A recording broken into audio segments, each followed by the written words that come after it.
dari kita berjalan kurang lebih 2 tahun ini, kami juga melakukan yang namanya pemuliaan. Jadi ada satu kelengkeng kita di sini. Nah, kelengkeng ini memiliki karakteristik buahnya besar dengan bijinya itu kecil sehingga dagingnya tebal.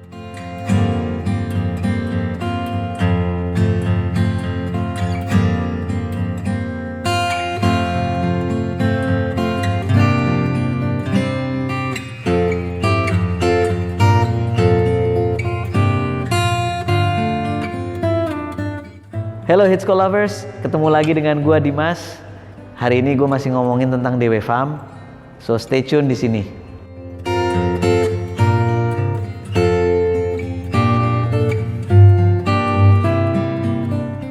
DW Farm memiliki kegiatan usaha di perkebunan buah, di mana di perkebunan buah kami konsentrasinya ada 4 komoditas. Yang pertama durian musangking, alpukat Mickey Alligator, kelengkeng Itoh Super, dan jambu kristal merah. Kami juga memiliki kelapa kopior yang saat ini sedang kami tanam.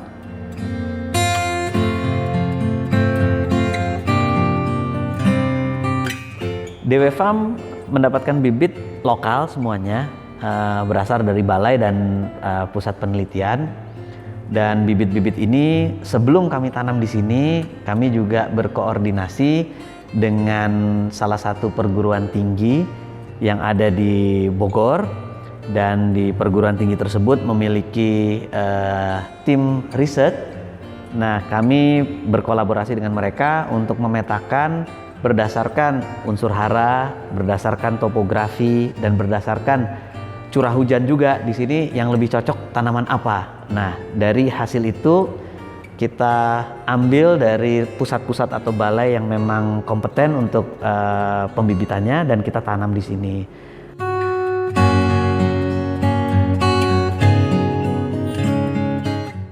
Oke, ini alpukat Mickey Alligator. Jadi untuk bibit kita ambil dari Prambanan, dari Telaga Nursery untuk bibitnya alpukat kita. Untuk usia sendiri saat ini sudah masuk ke usia 3, usia 4 tahun gitu ya. Dan untuk pupuk-pupuk yang kita pakai makro-mikronya kita pakai di sini, terus juga kita pakai NPK 16-16-16. Terus untuk pertumbuhannya juga kita dalam setahun kita buat 3 kali menggunakan pupuk kompos atau kandang gitu ya. Dan kita produksi sendiri. Untuk pupuk komposnya kita ada dari kambing, dari kotoran kambing kita fermentasi, terus kita aplikasikan setelah pupuknya jadi. Alhamdulillah di sini untuk jaraknya juga antara satu pohon kepada pohon lainnya itu kita 6 meter jaraknya, cukup lebar, cukup ruang untuk kita pertumbuhan daripada alpukat. Nah, alpukat sendiri kenapa kita pilih Mickey Alligator, karena kita melihat untuk alpukat Mickey pangsa pasarnya di Indonesia bagus, dan alligator karena yang size-nya yang besar. Jadi harapan kita buah lokal ini juga nanti bisa menjadi alternatif pilihan untuk penyuka buah di dalam negeri, bahwa buah kita pun yang lokal size-nya juga bisa besar, rasanya juga nggak kalah dengan buah yang dari luar. Di sini kita juga ada durian musangking di sini. Ini usianya masuk ke usia 3 tahun usianya, dan kita masih terus lakukan untuk pruningnya. Kita tarik untuk dahan-dahannya supaya dia melebar, dan tentunya pertumbuhannya juga maksimal, sinar matahari bisa masuk ke bagian batang dan untuk yang tunas-tunasnya di dalam. Oke, di sisi timur kita punya jambu kristal. Nah, ini jambu kristal ini juga unik. Jambu kristalnya jambu kristal merah. Jadi dengan jambu kristal merah ini sekarang masih terbatas karena kebanyakan jambu kristal yang putih. Nah, ini kita kemarin habis panen. Untuk jambu kita jual baik itu ke supermarket modern, pasar buah modern, dan juga kita jual kepada networknya kita. Kita punya grup penyuka buah segar, dan hasil budidaya dari lokal. Nah, jambu ini karena peminatnya juga besar, banyak, kita juga cangkok sendiri.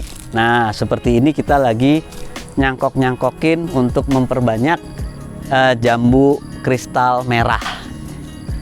Nah, ini kalau di luar negeri ada yang terkenal, mungkin teman-teman juga nanti bisa lihat di YouTube, namanya Miami Fruit atau Miami Fruit, buah Miami gitu ya, itu dari Amerika.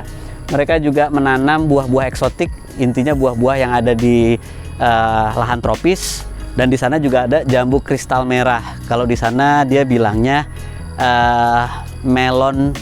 watermelon guava. Nah, ini sama seperti yang kita miliki di sini, dan alhamdulillah penerimaannya pun di pasar baik domestik maupun yang referensi dari Miami Fruits itu sangat bagus karena dia punya kandungan vitamin C sangat tinggi, dan ini cocok sekali untuk asupan buah masyarakat. Nah, dari kita berjalan kurang lebih 2 tahun ini, kami juga melakukan yang namanya pemuliaan. Jadi ada satu kelengkeng kita di sini. Nah, kelengkeng ini memiliki karakteristik buahnya besar dengan bijinya itu kecil sehingga dagingnya tebal. Nah, dengan ketebalan dagingnya itu juga ada yang bersifat basah, ada yang crunchy dan kering gitu ya, crispy. Nah, yang di sisi garing ini kita lakukan pemuliaan sehingga kita bisa mendapatkan hasil kelengkengnya kita memiliki profil besar dengan bijinya kecil, tidak berair, garing. Nah, itu yang di DW Farm yang saat ini terus kita kembangkan. Jadi pemuliaan ini juga merupakan satu niche dari pertanian yang menurut kami di DW Farm, jika kita bisa fokuskan dan kita bisa konsisten untuk mendapatkan hal itu yang akan mendifferentiate DW Farm dibanding dengan perkebunan atau pertanian lainnya.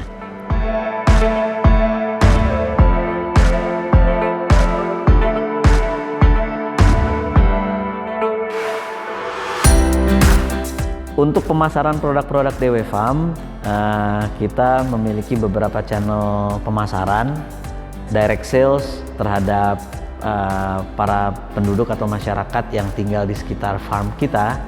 Yang kedua, kita juga masuk ke pasar, baik pasar tradisional maupun pasar supermarket modern.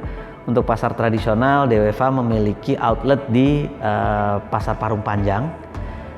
Lalu kalau untuk di supermarket, kita barang-barang atau produk-produk dari DW Farm sudah ada di beberapa supermarket modern.